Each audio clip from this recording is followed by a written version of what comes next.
ఇక్కడ భాగవతం పెట్టకుండా ఇక్కడ ఎందుకంటే దాని పైకి కూర్చుంటున్నాం లేదా కాళ్ళు తగులుతున్నాయి దానికి అఫెన్స్ అవుతుంది అవకాశం ఉంటాయి అది ఒప్పుకోకపోతే ఏం చేస్తాను. ఆయన ఏం చెప్పారంటే టీచర్ రాగానే ఆయనకి హ్యాండీగా భాగవతం ఉండాలని చెప్పి ఇలా తీసుకెళ్ళి కానీ పైన కూర్చోవడం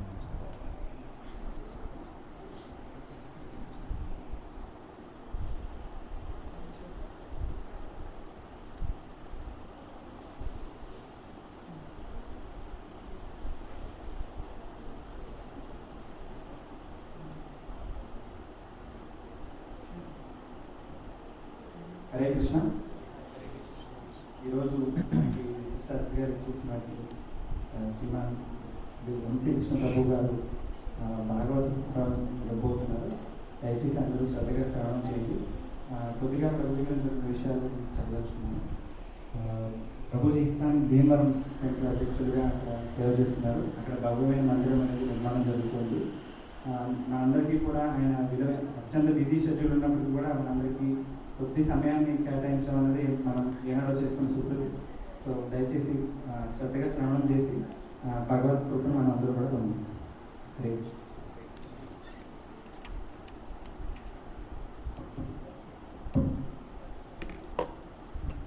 పాడదాం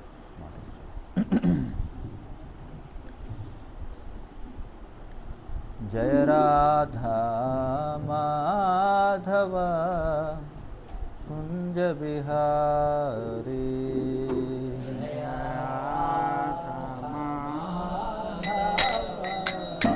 कुंज बिहारी जय राधा माधव कुंज बिहारी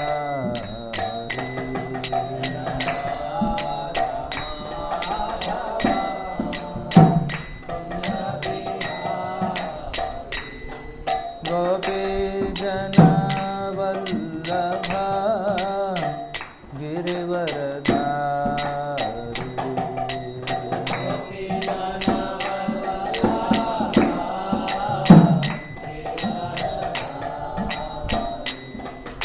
गोपी जन वल्लभ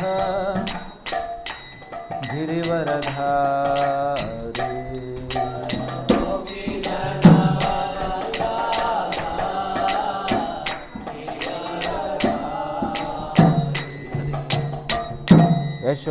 यशोदनन्दन व्रज जनरञ्जन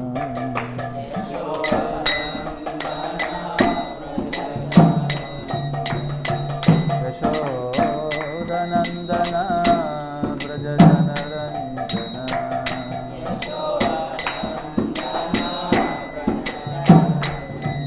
यामुनतीरा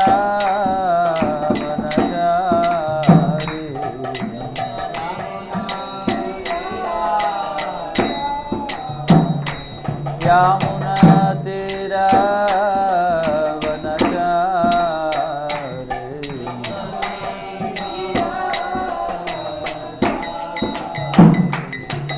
हरे कृष्ण कृष्ण कृष्ण कृष्ण हरे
Hare Krishna, Krishna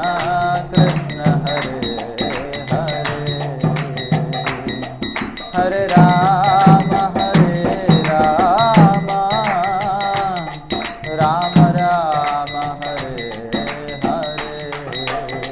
Hare, Hare Rama, Rama Rama,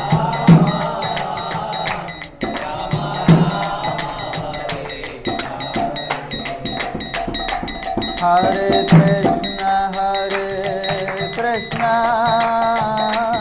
Krishna Krishna, Hare Hare, Hare Rama, Rama Rama, Hare Hare.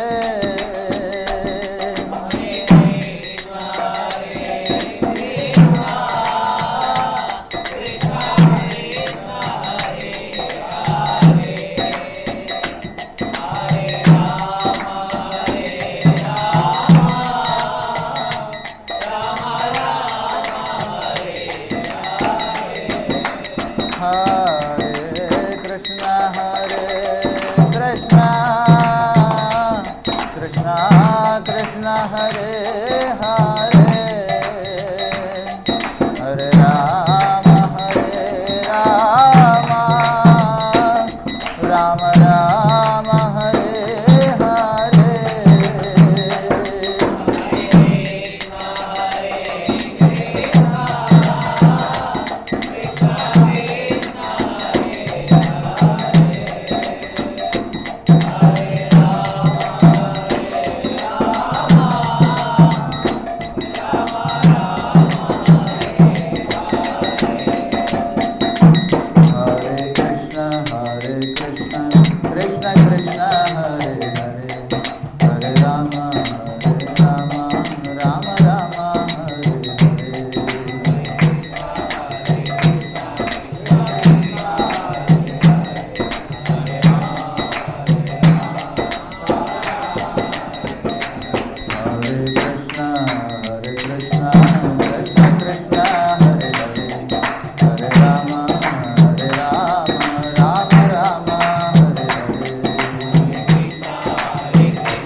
Hare Krishna, Krishna Krishna, Hare Hare, Hare Rama, Rama Rama,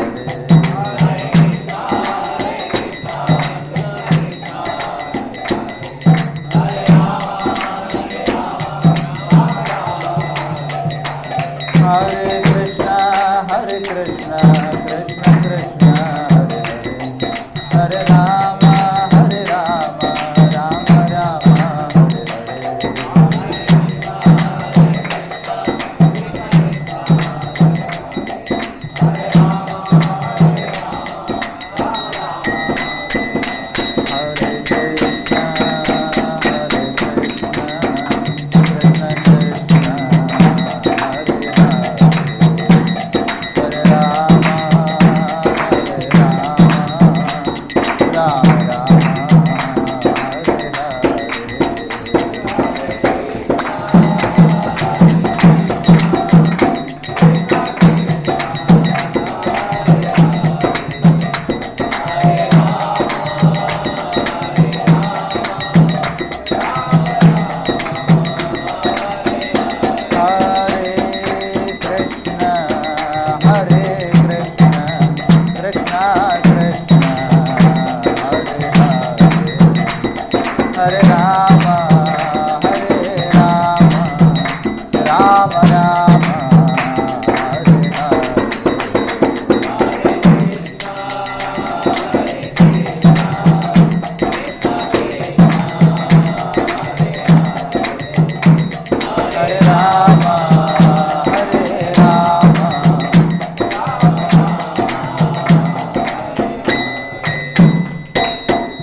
वेदांत स्वामी श्रील प्रभुपाद की जय। ग्रंथराज श्रीमद् भागवतम की जय।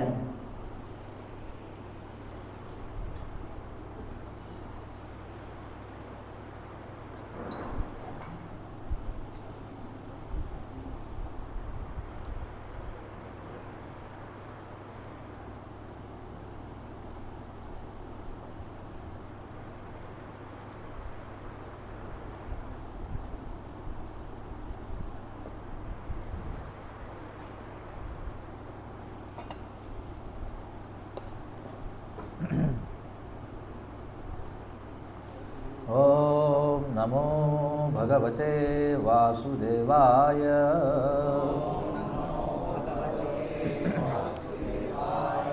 ओम नमो भगवते वासुदेवाय।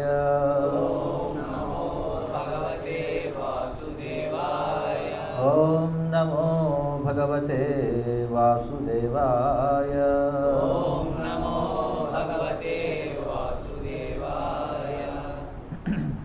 శ్రీమద్ భాగవతం 3వ స్కందం 25వ అధ్యాయం 2వ శ్లోకం. వాక్యఛేదనం చూద్దాం. న హి అస్య వర్ష్మణః పుంసాం వరిష్ణుః సర్వ యోగినాం విశ్రుతౌ శ్రుతదేవస్య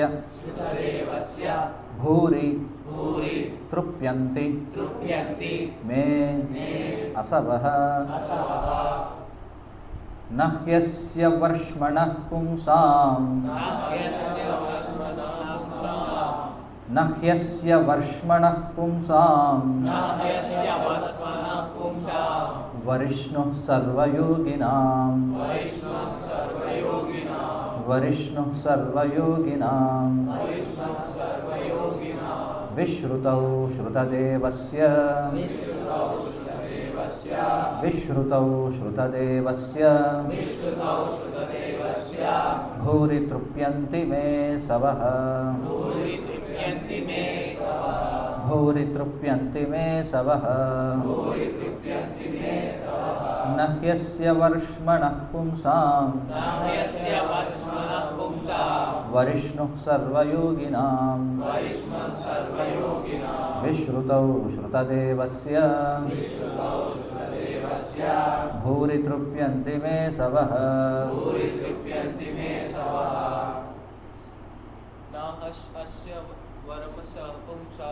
నహ్యస్య వర్ష్మణః పుంసాం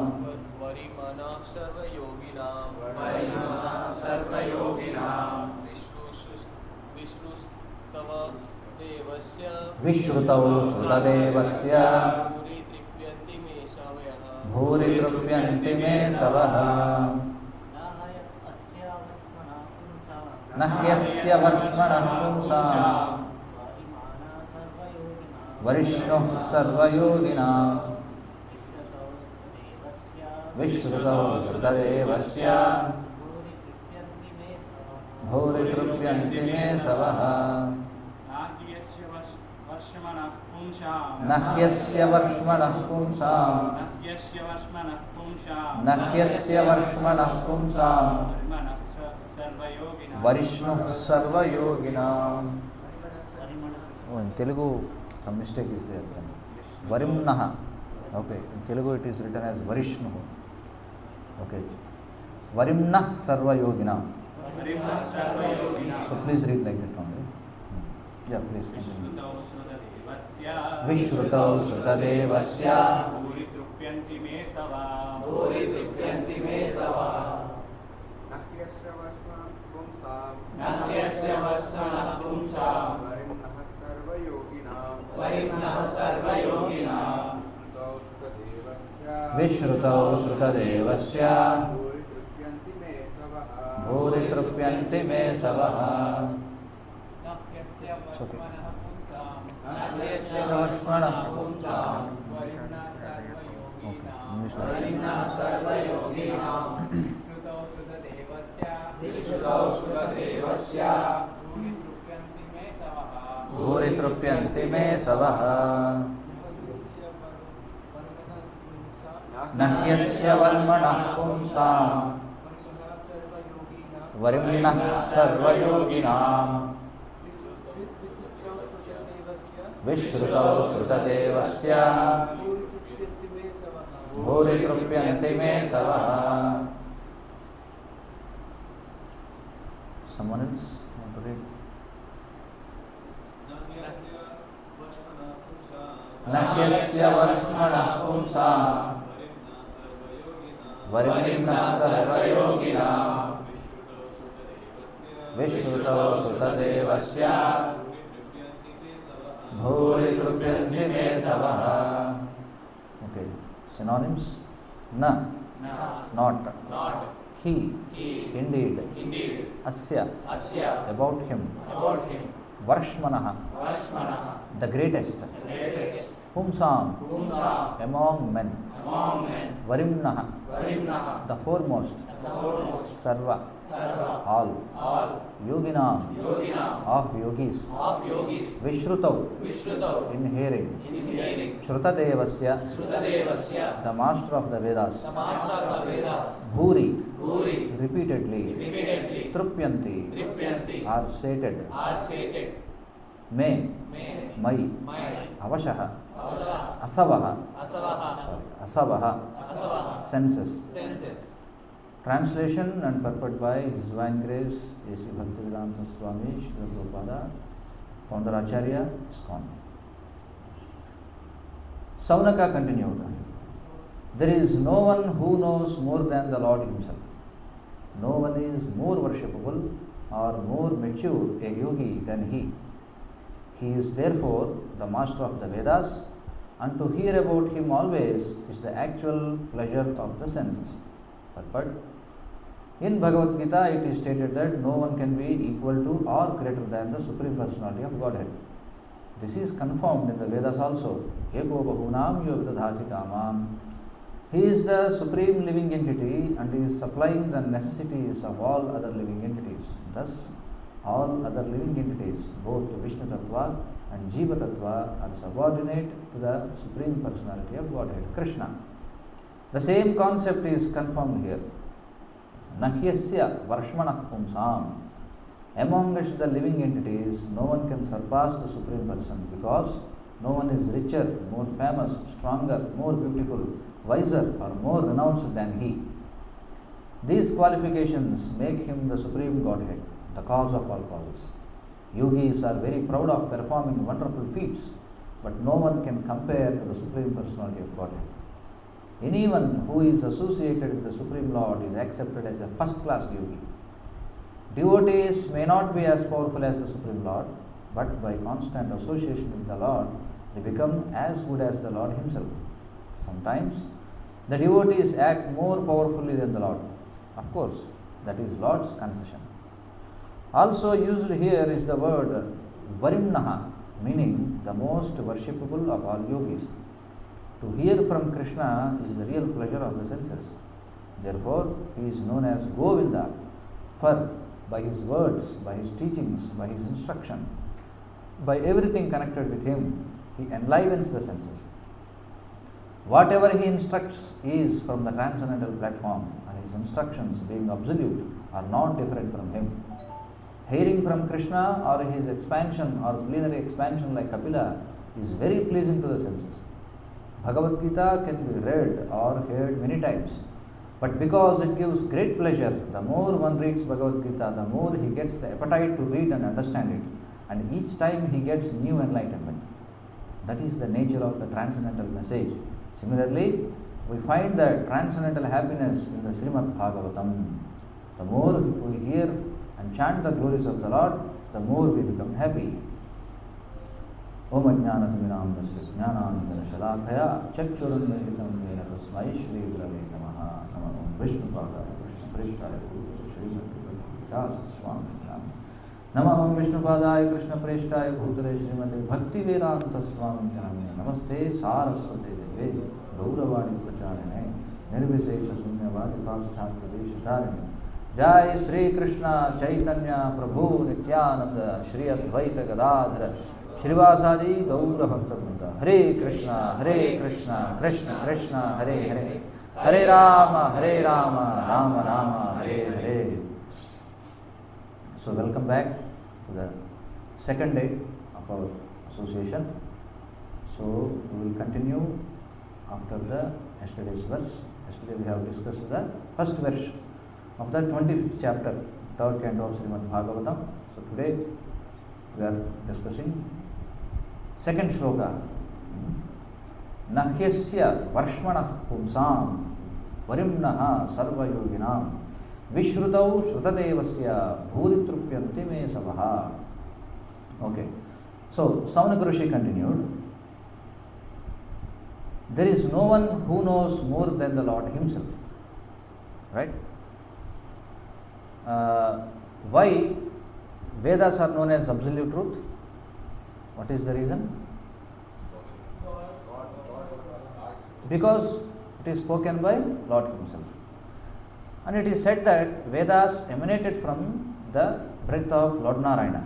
You know, Yasya Nisvasitaha, it is told in Brahma Samhita, Nisvasitaha. Uchvasa and Nisvasa, there are two words. Uchvasa means Ucham, taking inside. Ni means down. From the Nisvasa or the breath of exhale and inhale, there are both, right? So through the exhale of Lord Narayana, Vedas were evolved. Vedas emanated. So this is the difference between the Supreme Personality of Godhead and ourselves. When we sleep, we tend to snore, right? Our snoring is of no value. Is there any value? We don't have any value. Maybe to disturb others. Other than that, there is no value. But see, Lord Narayana is transcendental, that he is not snoring. See, snoring is something of low quality actually. But when the Lord exhales, Vedas emanate from that. We can easily understand, because when we snore, there is sound, right? In the same way, Lord Narayana's exhale is so pleasant and so sweet that that is Veda itself. So we take Vedas as absolute truth, because they are not different from Lord himself, right? So whatever is said in the Vedas, we take it as absolute truth. It is beyond discussion actually, beyond logic. Our logic cannot understand Veda, right? The Vedic knowledge. That's why this frequent example we give is explained in Vedas. Sometimes it may appear to be mutually contradictory. If one passes stool, then immediately he should take bath. Yes, immediately he should take bath, because he is to be considered as contaminated. That's why in Srimad Bhagavatam, when it is explained that when Parikshit left his home and he goes away from home to face death, right? Because he got cursed by a Brahmana, Shrungi. What is the curse given by Shrungi? That he will be bitten by a bird snake, okay, in 7 days, and Parikshit has to face his death. So when this sloka is explained, when Parikshit came to know about the curse, immediately he left all his belongings, his wealth, his family, his kingdom, everything. How he left, it is explained there. Like when we pass stool, we are not attached to our stool, right? Do we see like in what color it is or how much quantity we have passed? No. Immediately we will just get up and go away, right? It is explained in Bhagavatam that Parikshit Maharaj left his all kingdom, his family, everything, as a person is not attached to his stool. There in purport, Srila Prabhupada writes that passing stool must be done as far away from the living places, it is explained. That's why it is called as Bahir Bhumi earlier. Generally in Vedic tradition, people, they never used to pass stool in the compound of their house. As far as possible, they used to go into some fields and bushes, because it is considered to be too contaminating actually. But what to do now? It has become the center of whole house actually. If you see the planning, so today what happens? Kitchen will be there, next to kitchen, passing stool, and then a bedroom. So it reflects the modern man's view actually, how he views the life, what is the goal of his life, right? Because eating, sleeping, mating and defending, that's all. Because there is no other higher purpose of life, that's what they consider. No, yesterday we are discussing in the first session of our Discover Yourself. No? So what is the purpose? No, what is the purpose of life? It is given there. Eat, sleep and marry, that's all. But many of them, unfortunately, they consider like that, right? So because of that, the whole culture, no, there are various kinds of cultures throughout the world, but the culture reflects the goal of human society. No, the way you live, it reflects your values actually. That's why in Krishna consciousness, in Vedic tradition, we have something called as Vastu, we have something called as Panchanga, we have astronomy and astrology. No, there are so many things are there, because the whole goal of life is to satisfy the Supreme Personality of Godhead. No? So we should know how to satisfy the Supreme Personality of Godhead. Krishna is not like some mundane person. No, he is supreme. So he gave us instructions in the form of Vedas how to serve him properly. No? What is pleasing to him, what kind of food items Krishna likes, everything is mentioned in the Shastras. No? How to offer him, how to worship Krishna, how to serve him, how to construct a house for Krishna, no? How to conduct festivals, how his servants should behave. No? There is something called Vaishnava etiquette. So many things are there. It's a very vast subject. So that's why in Vedic India, Vedic Bharat, I have to say, no, everything was systematic actually. Everything was done on the basis of Vedic information. No? But the Western society or the modern society, you see, the purpose of their life is different. The purpose of their life is to enjoy. So enjoy, there are three things, like eating sumptuous food, no, to satisfy their tongue first of all, as it is mentioned in Nectar of Instruction, Upadeshamrita. No, there are three things in a line actually. What are those? Tongue, belly and genitals. The whole Western society, or to be more precise, the modern society concentrates only on satisfying these three things. So to satisfy your tongue, you need a kitchen, right? And you have to fill your belly with all nonsense kind of things. No? And you need to satisfy your genitals, so you need a bedroom. No? And obviously you have to pass stool, so you need a latrine, that's all, attached. No? Attached latrine. But that is considered as very contaminating. Right?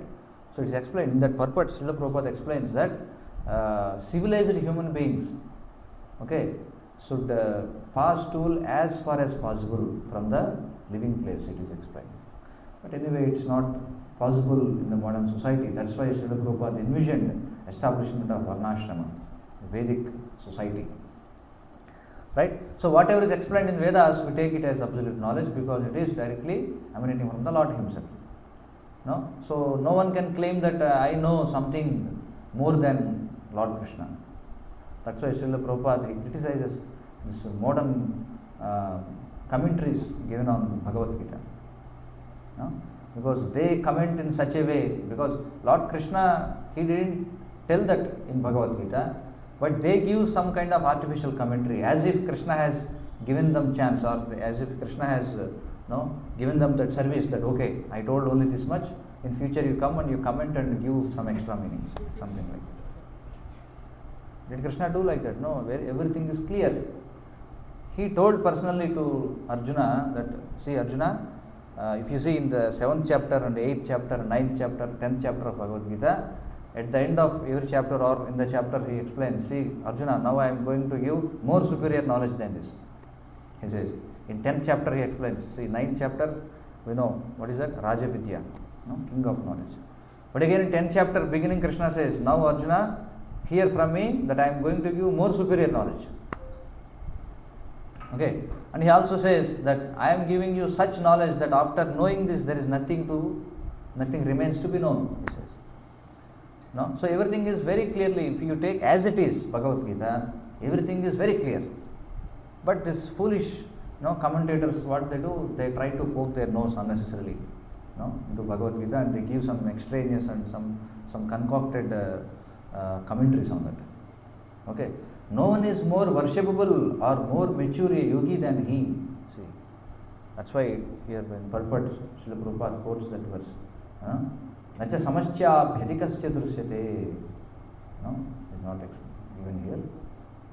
What he says?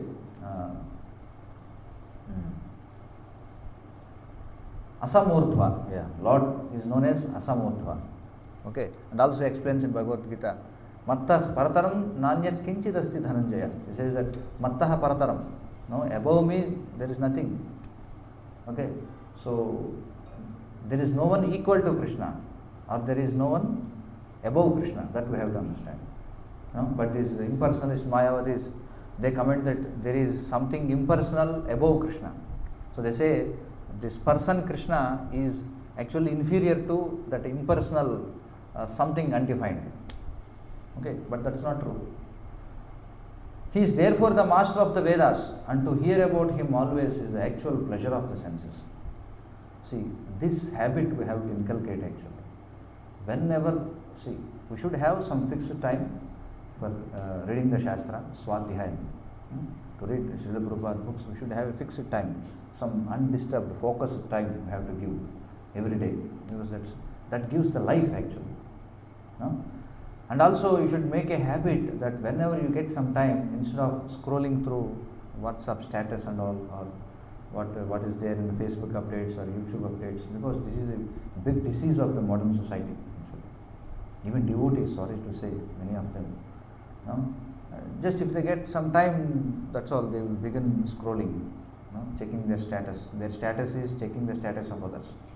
So, Karmana Daivanetrana, but we have to remember, Krishna is seeing how you are spending your valuable time.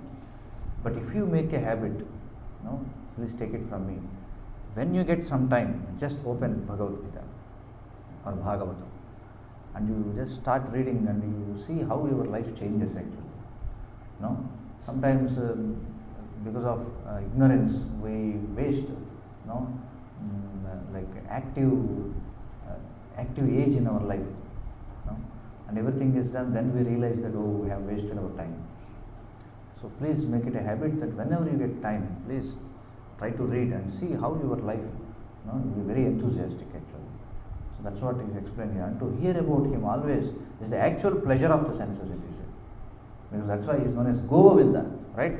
Govinda means, so go, the word go has three meanings in Sanskrit. What are they? Go means cows, go means earth, and go means senses, right? There are three main meanings there. So Krishna is also known as Hrishikesha. Why? Hrishika means senses. Isha means the controller of our senses. So what is bhakti? Hrishikesha.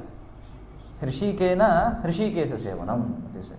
Hrishikena means engaging our senses in the service of master of senses. It's called as bhakti. That's what is bhakti, right? So bhakti is very simple. Krishna has given us this body. So this body is an instrument given by Krishna. This body is given by Krishna. This body is a combination of senses. We have like 5 knowledge acquiring senses, and we have 5 working senses, and we have antarindriya, like mind is also internal sense, right? Through this 11 senses, we should engage in the service of Lord Krishna. So how we can engage all these 11 senses is explained in Ambarish Maharaj Upakyan. They are very wonderful. It is explained how he engaged all these senses. So this is actually bhakti, to use our senses. So as much as possible, we should try to directly engage our senses in the service of Lord Krishna. It may not be possible sometimes when we do big festivals and all. We have to engage so many machines and all. But when we try to engage directly, instead of, because nowadays so many machines, so many equipment, so many tools came actually. So they make us lazy, right? So as much as possible, we should try to engage our hands, our legs, everything, whatever is given by Krishna, when we use whatever is given by Krishna in his service, then you can observe the change actually.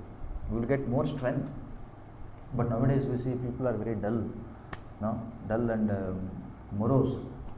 Even devotees sometimes you see they are dull and morose because they don't engage their senses in Krishna. They engage instead of because Krishna has given us this machine so that we can engage in service. But sometimes you see devotees also engage machines in the service of Krishna. So what happens? The industry will flourish. The devotee will be dull always.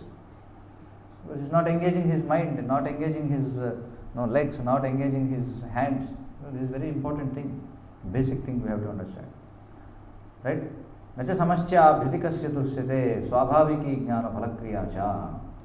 And also one more shloka it is explained that nityo nityanam chetanas chetananam eko bahunam yo vidadhati kamam. It is explained. Right? So no one is equal or greater than the Supreme Personality of Godhead. This is confirmed in the Vedas also. See. So for everything we take Vedic, something called as Vedic epistemology. So Pramana Shastra it is. No? Vedas are taken as the authority for everything. He is the supreme living entity.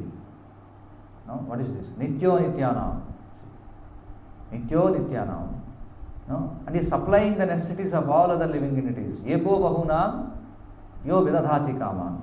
So we are all living entities, but he is the supreme living entity. And he is supplying the necessities of all other living entities. Eko bahuna vidadhati kaman. So he is supplying all the necessities.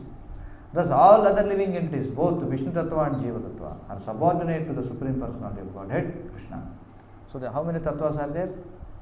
Vishnu Tattva, Jiva Tattva, and there is something in between also. What is that?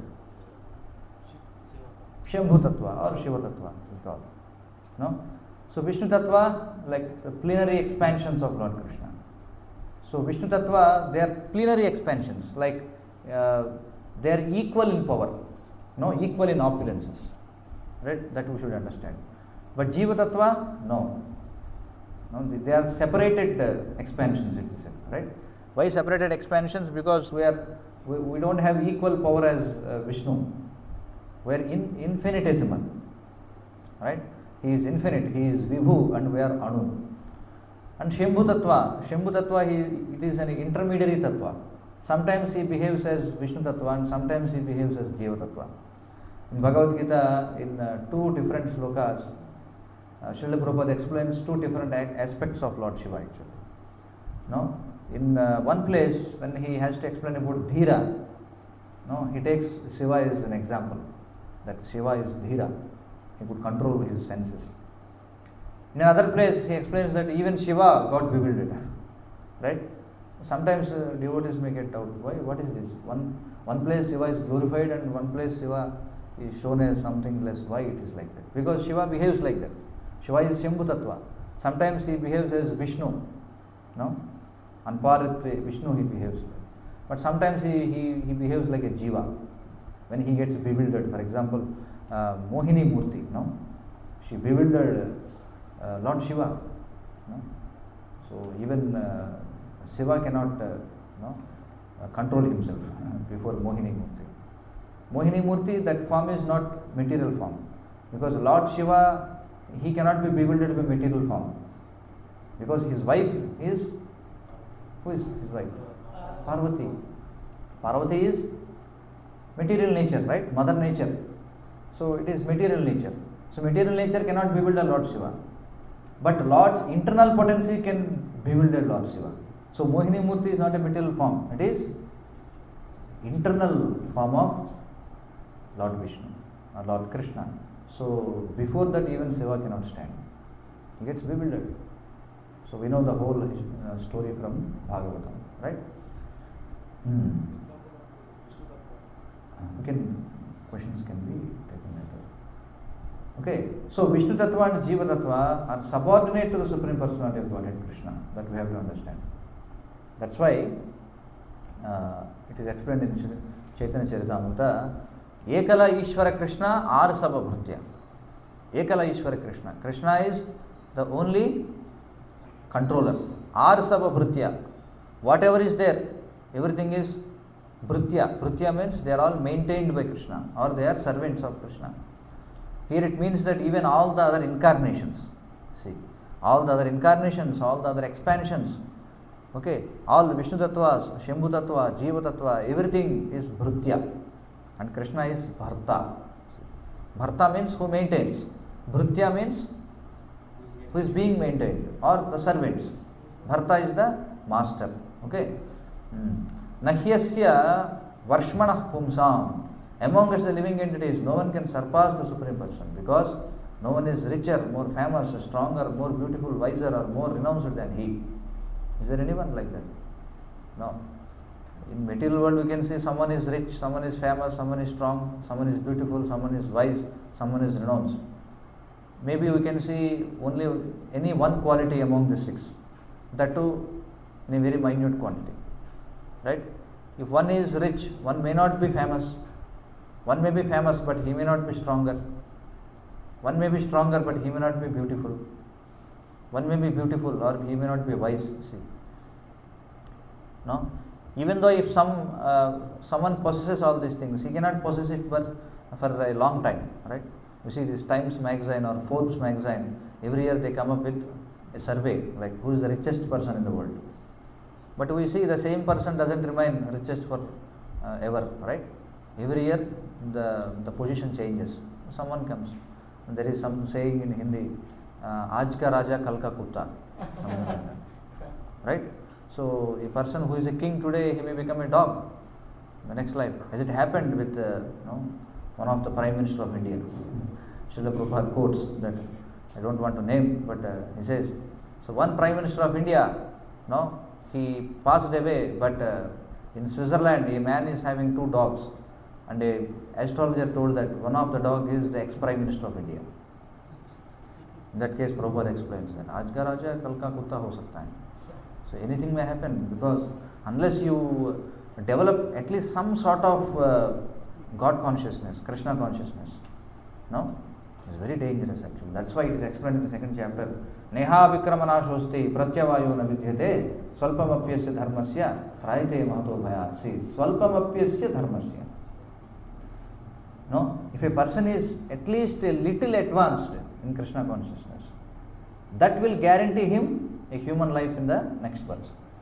But if a person is a karodpati, but if he is not Krishna consciousness, there is no guarantee that he will get a human form in this next life.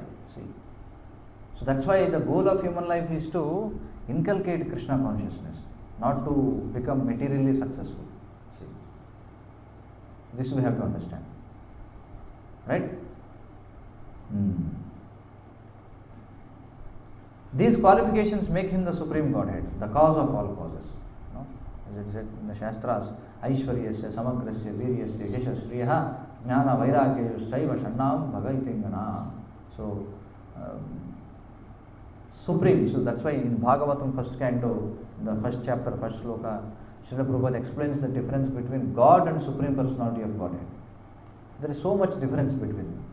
Generally we use the word God, but God is something like incomplete. It's incomplete. We have to say Supreme Personality of Godhead, Bhagavan, Purna Purushottama Bhagavan. Because when you say God, God means controller, that's all. The word God means controller. So there are so many controllers, right? So in one sense, each and every one of us is a controller, right? We have some minute control, on the way that things happen. So we can also be called as God. But God infers only the controlling opulence of the Lord. But Lord is not only the controller, right? He does only control or what? As it is explained in the Abrahamic religious systems. They take God as a controller, that's all. Yes or no? They explain that, okay, God means someone who is sitting on the clouds. Okay, he is very angry always. Whoever doesn't obey him, they will be eternal damnation, it is called as. He will be damned to hell forever. So it is shown in the Abrahamic religions like Lord is some like a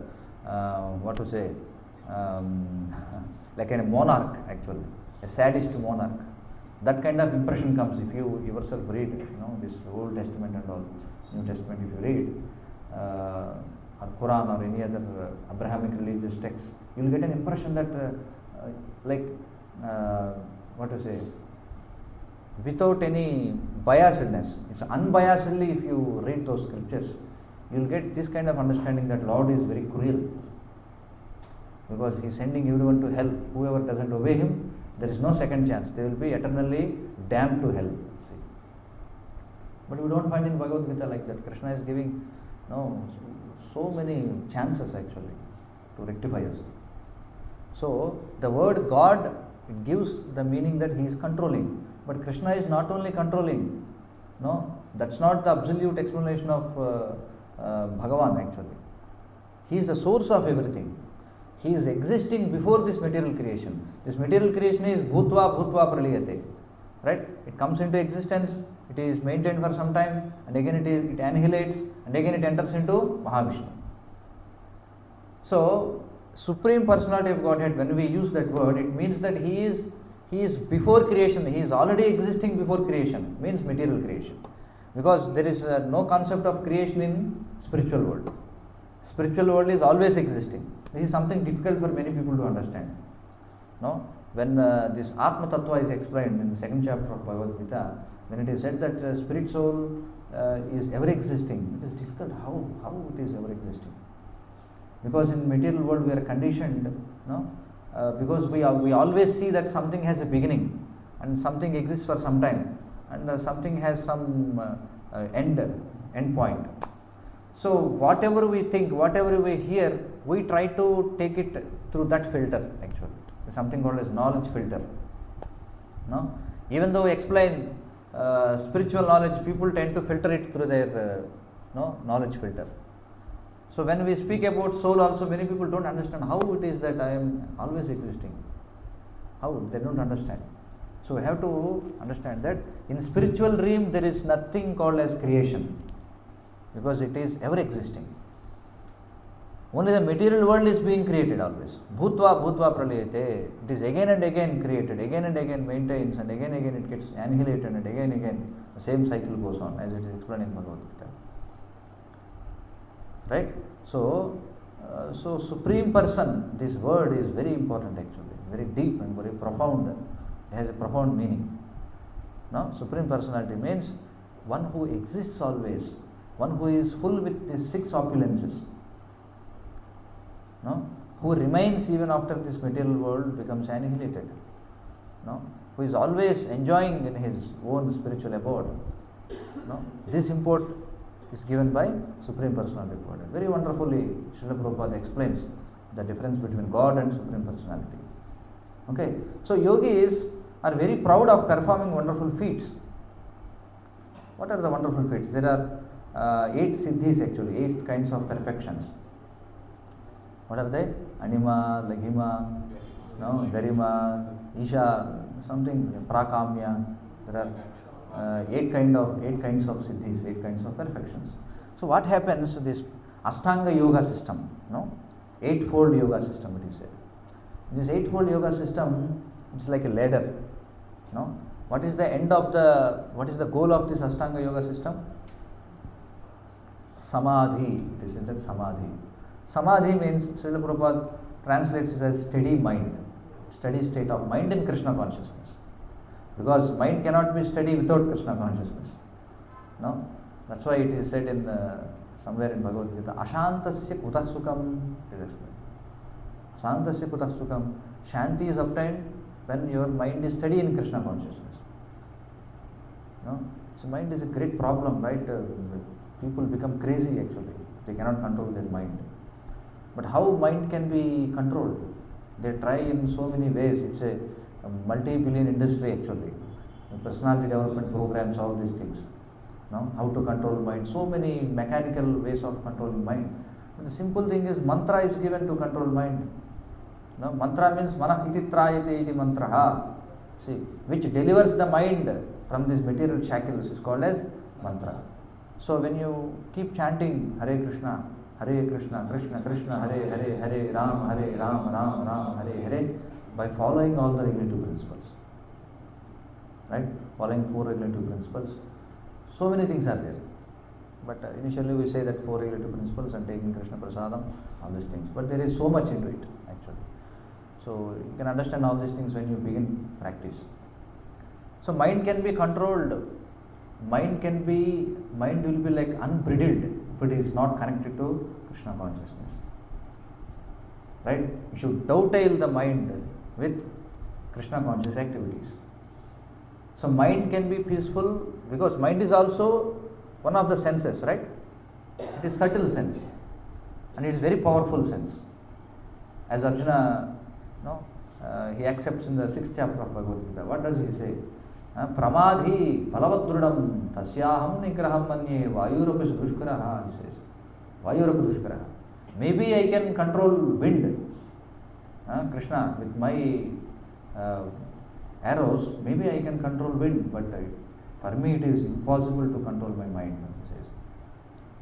No? But mind can be controlled when it is engaged in Krishna consciousness. Then when mind is controlled, then you will attain real peace.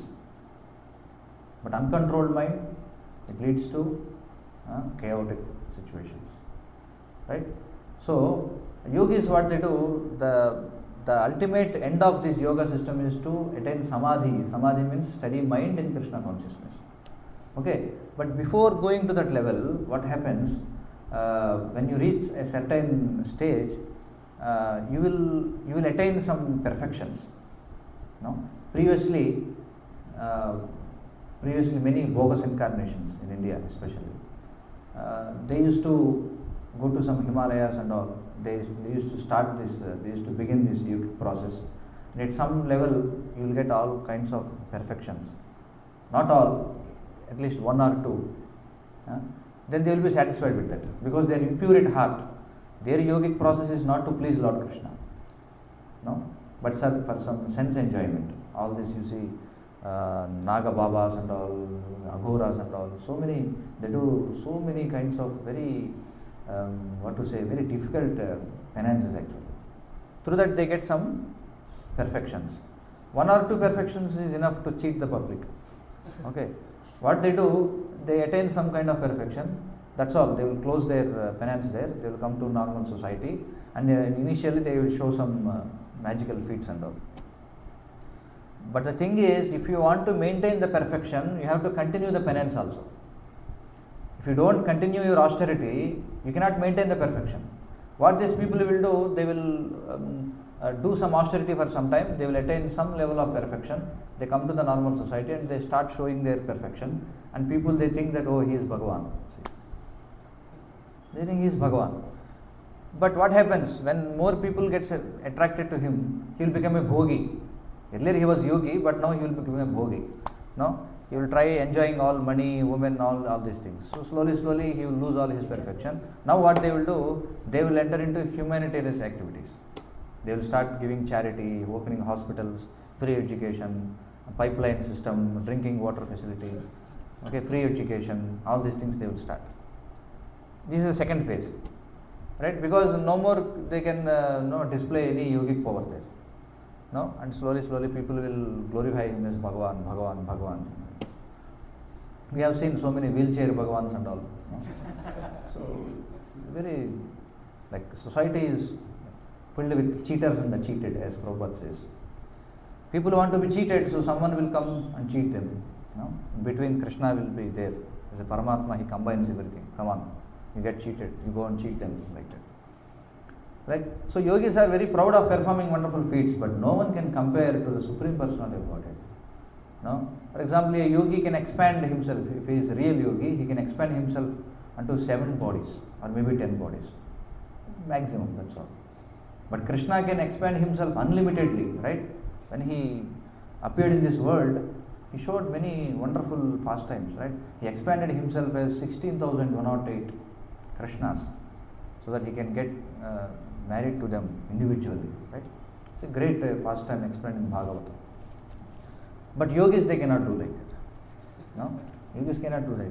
And it also said, you see, the difference between Krishna's yogic power and this yogis yogic power is, Srila Prabhupada explained somewhere, these yogis, what they do, every day in the morning, they take bath the same time in all the holy rivers.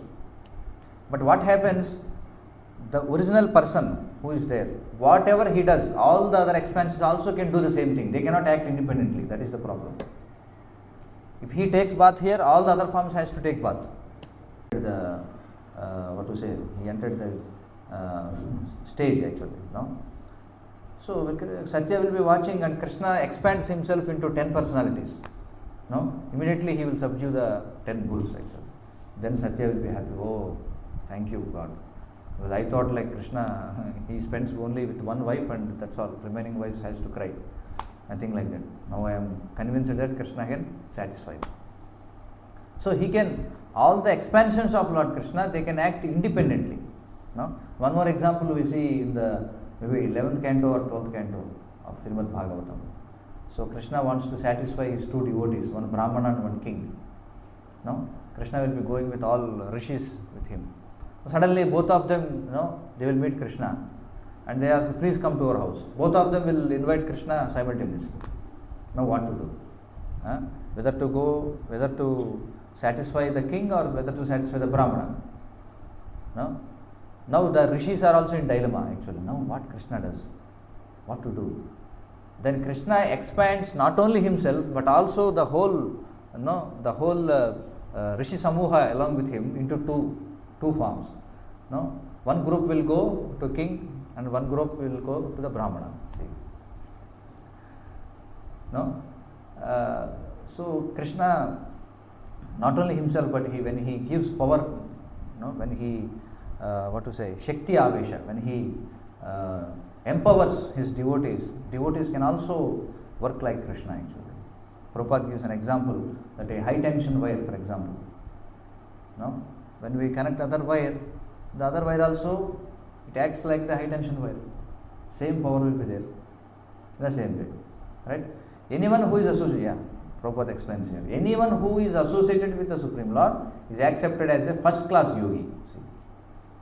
That's what Krishna says in 6th chapter, 47th verse. What he says? Yoginam api sarvesham madhyate nantaratmana.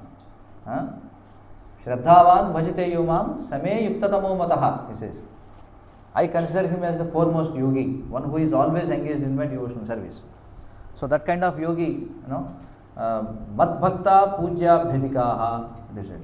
And Krishna says that my devotee should be worshipped more than me, he says. No?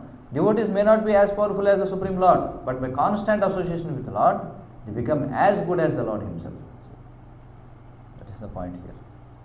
Right? So we pray to Krishna, right? Mukam karoti vachalam. What is that? Mukam karoti vachalam? A dumb person, he can become a scholar. Vachalam. Vachalam means, Telugulo చెప్తారు వాగుడుకాయ అని తెలుసా వాగుడుకాయ అంటే ఎప్పుడు మాట్లాడుతూ ఉంటాడు.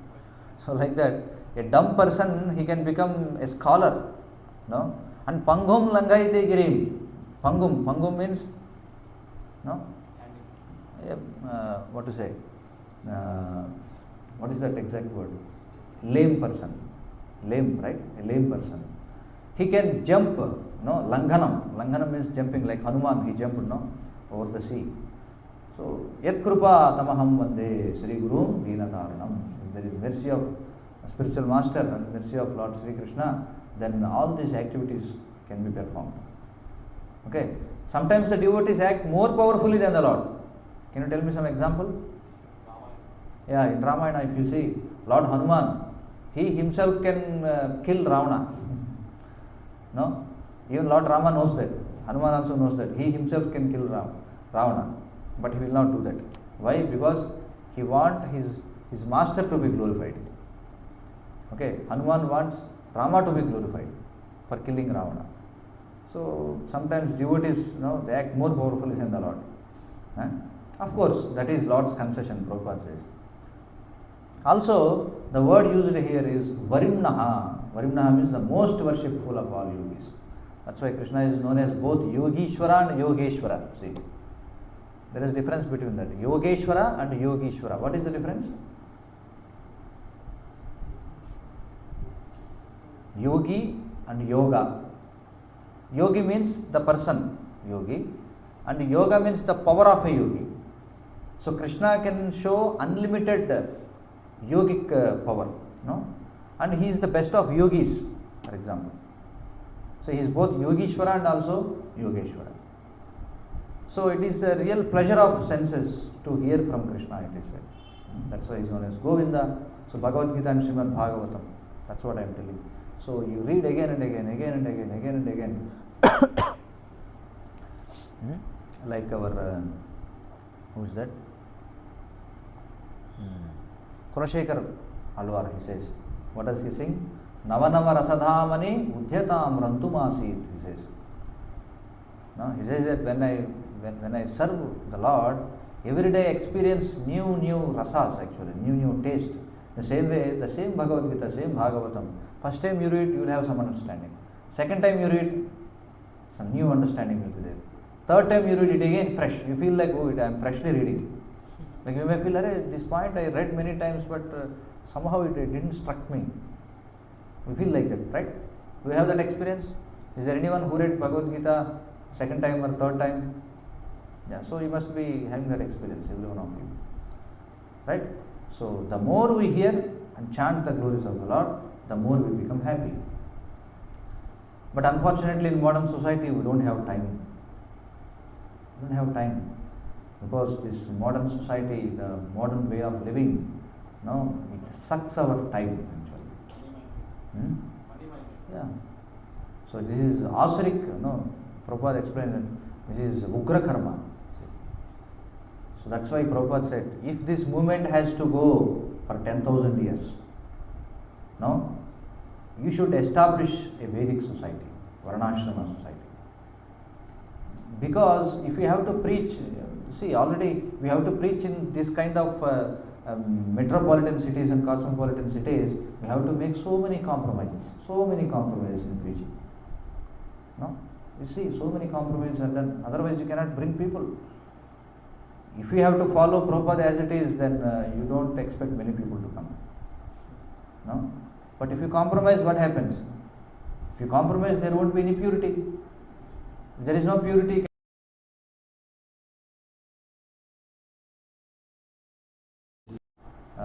society, whatever is, I am telling you, the whole preaching is meant for giving a person opportunity to hear about Krishna. That's what Prabhupada says. I have established this society, ISKCON, so that people can get a chance to hear about Krishna. Because that's what Chaitanya Mahaprabhu said. This is the supreme thing. When people they hear about Krishna and chant about Krishna, in whatever level they are, they will come up. But the problem is they don't have time to hear what to do. So we have to create a template whereby people can get more time to hear and chant about Krishna. No? That's what Prabhupada told, like, okay, 50% of my mission is still pending actually. Because we see it's very, very important that as the generation goes, if we don't work on that, what happens? It becomes more and more difficult to practice Krishna consciousness. Hare Krishna. So I'll finish here. If you have any comments or any questions, please.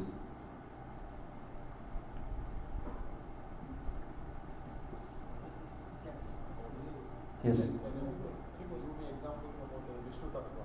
I mean, they can be as powerful as Lord. Yeah, all the expansions of Lord Krishna, Balaram, Sankarshana, Pradyumna, Aniruddha, Vasudeva, Narayana, no? And second quadruple expansions, again Sankarshana, Pradyumna, Aniruddha, Vasudeva, and this, see, every day we keep this Tilak, no? Keshava, Madhava, Govinda, Vishnu, Madhusudana, Trivikrama, Vamana, Sridhara, and Rishikesha, Padmanabha, Damodara, Vasudeva, so many are there. There are 24. They are all plenary expansions of Krishna. And also his incarnations, Matsya, Kurma, Varaha, Vamana. Right? All these incarnations. No? And 3 Gunavataras. 3 Purusha Avataras. No? Mahavishnu, Garbhodakasaya Vishnu, Kshirodakasaya Vishnu. All these are Vishnu Tattvas. Okay? Yes. Can we call them devotees or can we call them Krishna? They are Krishna himself.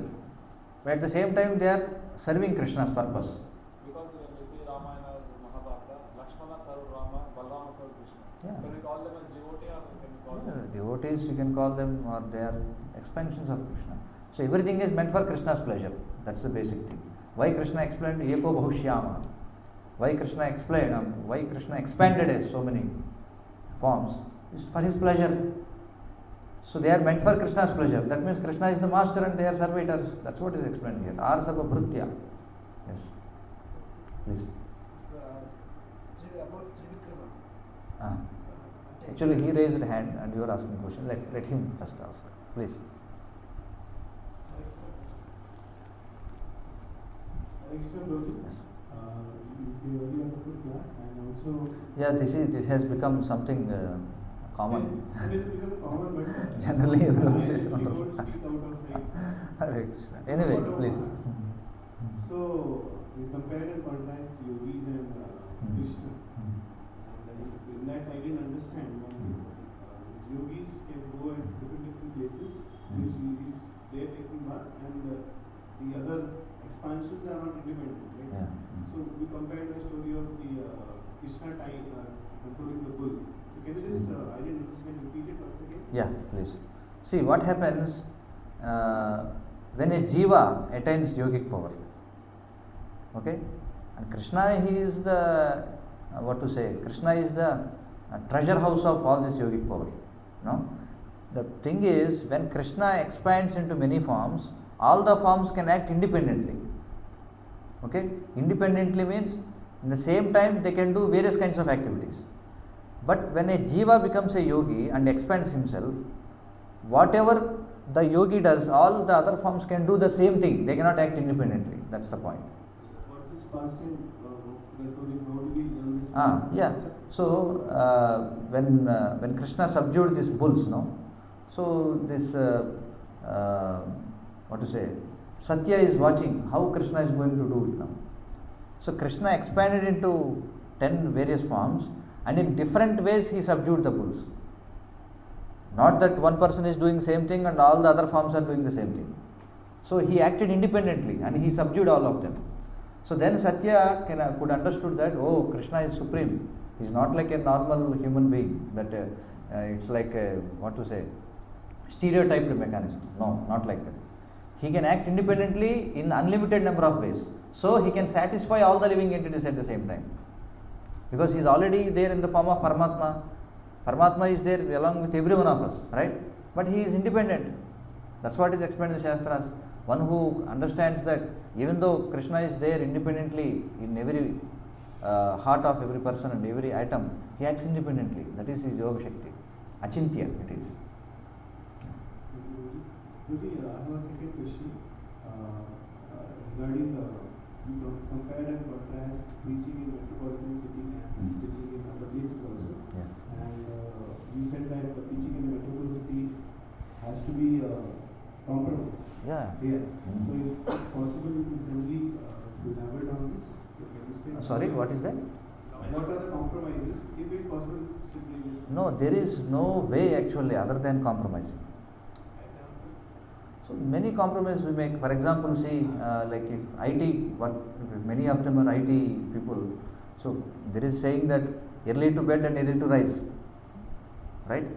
So what example I can take? Yeah, for example, you have Mangalarati at 7:30, something like that.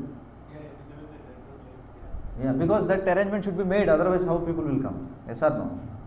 That's a compromise from the original standard, yes? So like that, one example. Otherwise you cannot preach here. Yes or no? Can you preach? If you say everyone should come at 4:30, how many of you will come?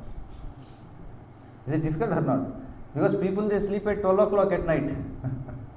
Even for devotees, there is no other way, yes or no? Yeah. So what to do? If he sleeps at 12 o'clock and you ask him to come at 4:30, how he will come? Then you have to leave. You leave preaching, or at least you have to preach at some level. What is better? So we have to make a compromise. So that's what I do. So everywhere, if we have to preach in modern society, there is no way to preach if you don't make any compromise. That's the point. That's why Prabhupada, he envisioned all those things. So he told these kind of modern living should not be taken up by at least devotees. At least devotees, they should have their own communities. Yeah, in ISKCON, many places they are trying to have our own societies, whereby we can follow our proper system. No? We can attend Mangalarati, we can go to sleep early, because now we are in control of someone else.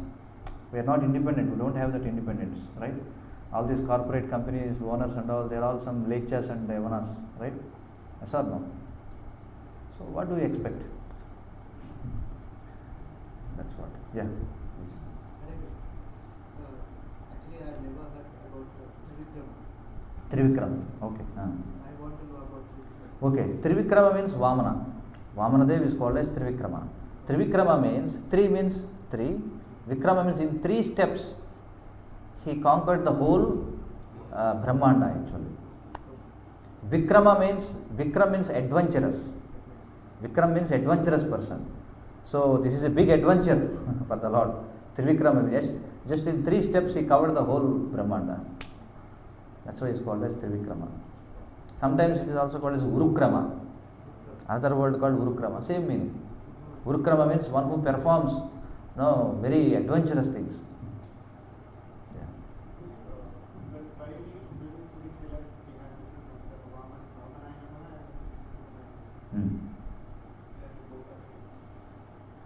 Both are same, but that is the opulence, no. The Lord Vamana carries a different meaning actually. Vamana and Trivikrama, they are for the same person, but there is technical difference between Vamana and Vamana means a dwarf Brahmana. Trivikrama means one who performs Herculean adventures. You got the point? So it's a glory that the same person, one who is very dwarf, how can he cover the whole universe? See, mutually contradictory, that is what the sweetness of the Lord. Contradictions. Because he is a short dwarf Brahmana, but he performs some Urukrama activity. How he can cover the whole universe? That is his opulence.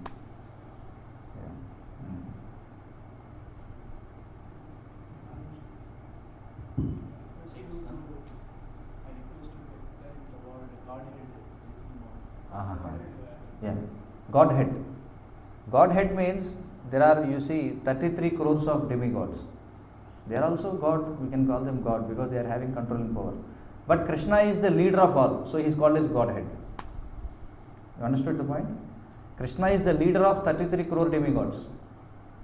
Okay? He is the supreme person. Even he is the leader of all Vishnu Tattvas. So he is the supreme person.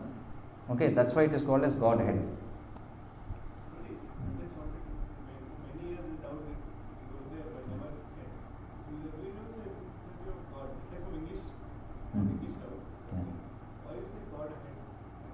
That's what I explained, no, in the...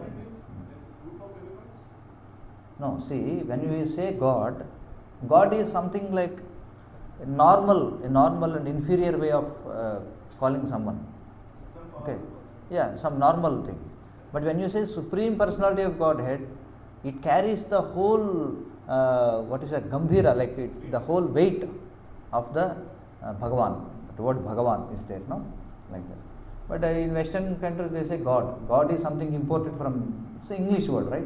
Because they don't have that complete understanding of what Supreme means. They just think that God means some order supplier. Prabhupada says, no. God means, oh God, give my daily bread, that's all. Something who supplies bread, and we should be like obedient to him. If you are not obedient, he will throw you to hell. Okay, that is their conception.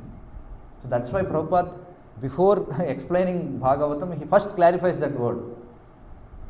That's why in first canto, first chapter, first sloka purport, first thing he explains is the difference between God and Supreme Personality of God. If once that is cleared, then only we can go ahead.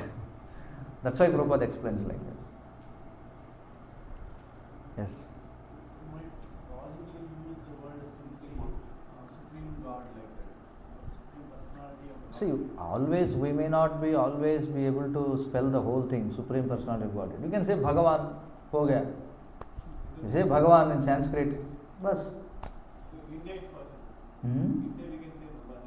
Bhagavan, yeah, that's what. Bhagavan, that's why, why Sanskrit, Indian languages are so sweet, because in one word you can explain so many things.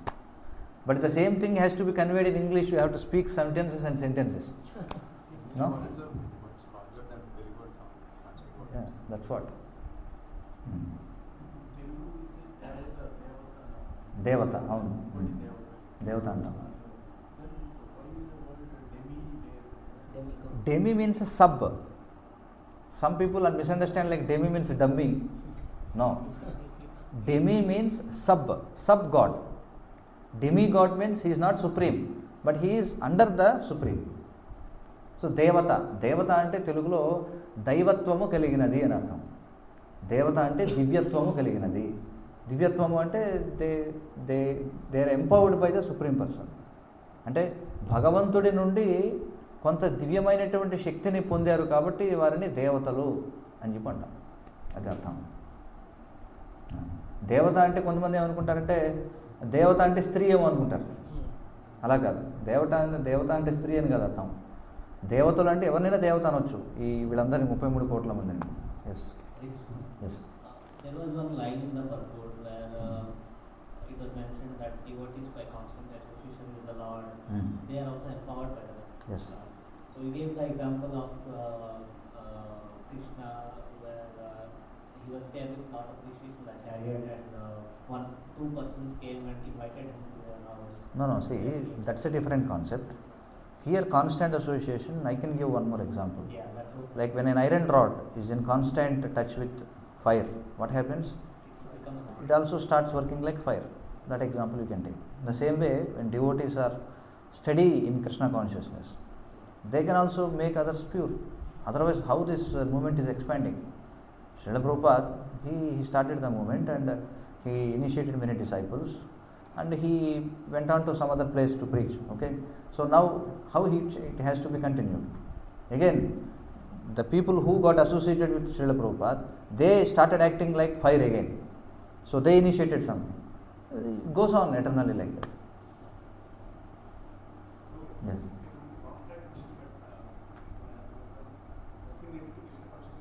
Hmm.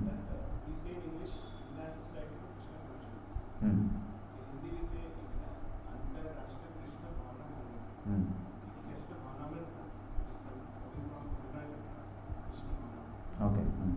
And in Telugu when it comes, Antarjatiya Krishna Chaitanya Sangha. Yes. Why we use the Krishna Chaitanya? Hmm. There is no Telugu word like Krishna Bhavana. I am not first language from Telugu. Acha. See, in different languages, even though all these words emanate from Sanskrit, when they are used locally, they convey a different meaning. Okay, what meaning is conveyed in Hindi by bhavana, that meaning is conveyed in Telugu by Chaitanya. Bhavana is not there in Telugu. It is there. Bhavana, we use it in a different sense. That is also Sanskrit word. Bhavana is Sanskrit and Chaitanya is Sanskrit. But when it comes to the local languages, they carry different meanings. For example, I will give one gross example. We know pramada, right? Pramada, right? Telugu pramadam means danger. In Tamil, pramadam means wonderful. Pramadama irukku, they say. Pramadama irukku means wonderful it is. But in Telugu, if you say pramada means something danger, right? The same word, it conveys different meanings. So we have to see which word can convey the exact meaning as it is said in English, International Society for Krishna Consciousness. Those words should be used in translation. That's the case. Yes. This philosophy is so important, but why did the Brahmanas forget this philosophy over the time? Because many people follow the Brahmanas, so whatever knowledge we get, we take it from the Brahmanas. But these days many Brahmanas are not even aware of this important knowledge. Yeah. Why this happened over the time? See, basically it is of Kali Yuga, effect of time. This time is like that. No? As you come to know from Bhagavatam, how the Shringi, he cursed Parikshit. Childish thing actually. No? So there Prabhupada explained that's the seed of fall down. No? When Brahmanas should be always merciful. Brahmana should be merciful, but Kshatriya should not be merciful. Brahmana, even though he got offended, he may not curse immediately. That should be the quality of Brahmana. But when Brahmanas, because it is explained, no, Shamo Damah Tapas Saucham Shanti Rajjavamevacha Jnanam Vijnanam Astikyam Brahma Karma Svabhavajam. So Brahmana should be always calm and cool. Okay? So he can tell to Kshatriya and Kshatriya can punish. But when Brahmanas take the position of Kshatriyas, so it happened because of effect of Kali. It is the desire of Lord to happen like that. Why? Because there are so many jivas waiting for Kali Yuga. Because if their desires has to be fulfilled, no? For example, if someone wants to become a homosexual, he has to wait until Kali Yuga. Because it is not going to happen in the previous yugas. Immediately you will be beheaded, that's all. Can happen because there are many multiples. Krishna can give birth to. That's what. But wherever it happens, it will happen in Kali Yuga only. So all kinds of demonic desires and unnatural things, all these things, because that's what is explained. Eko bahunam yovidahati kaman. Krishna has to give a chance for everyone to satisfy their desires. He has taken up that role. So there are some kind of jivas who have some completely nonsense desires which cannot be fulfilled in all the other yugas. For example, Kali Yuga is only 10% of the Mahayuga, yes or no? So total Mahayuga is 43 lakh years. And Kali Yuga is just 10% in that, 4,32,000 years. So Krishna is allowing 10% of time. Okay, you enjoy whatever perverse desires you have, you enjoy in Kali Yuga. Because this is the time, because Krishna's mercy that all those jivas may also get delivered in this. So all those, because we are all part of Kali Yuga, so all nonsense jivas they will take, sinful jivas they will take birth in Kali Yuga. But somehow, somewhere we will hear Hare Krishna and just we will join in that Hare Krishna. That is the chance given by Lord Chaitanya. Is it okay for organizers? Are we crossing time or can we take questions? Yeah, please.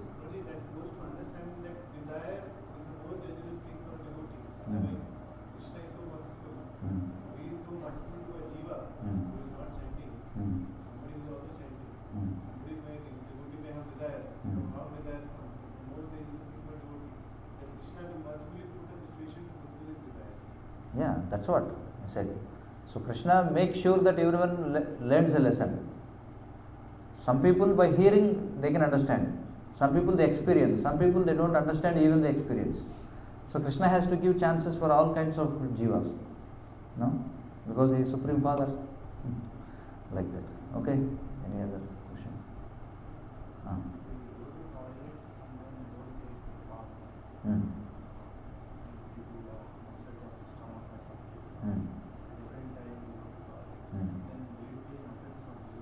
See, offense is different. Offenses are something different. No? This is something contaminating.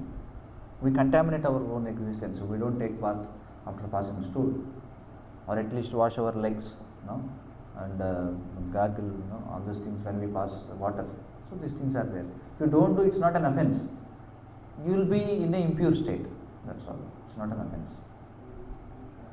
But if it becomes an offense when you enter a temple in that kind of impure state. No? But what to do? In Kali Yuga, we don't know.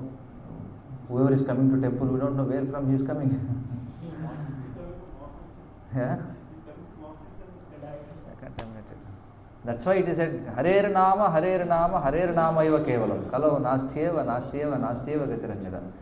There is no other way to purify the jivas. At one time, Prabhupada told at one point of time, stop building temples, just preach, he told. Because if you don't establish Varnashrama and if you build temples, then a lot of compromise has to be done. What the point? Because only in Varnashrama kind of society, Vedic society, we can follow all this, whatever is given regulations. Otherwise, it's not possible. So much to do. You can chant, you can read, all those things can be done, you can hear, but you should not enter wherever deities are there, you should not enter those places. So many are there, you can read Bhakti Rasamrita and then you will understand how difficult it is. Okay, we will end here. Hare Krishna. Srila Prabhupada ki jai. Gandharaj Srimad Bhagavatam ki jai. Vancha Kalpatas Krishna Rupasa Patitanam Pavanebhyo Vaishnavebhyo. Jai. Srila Prabhupada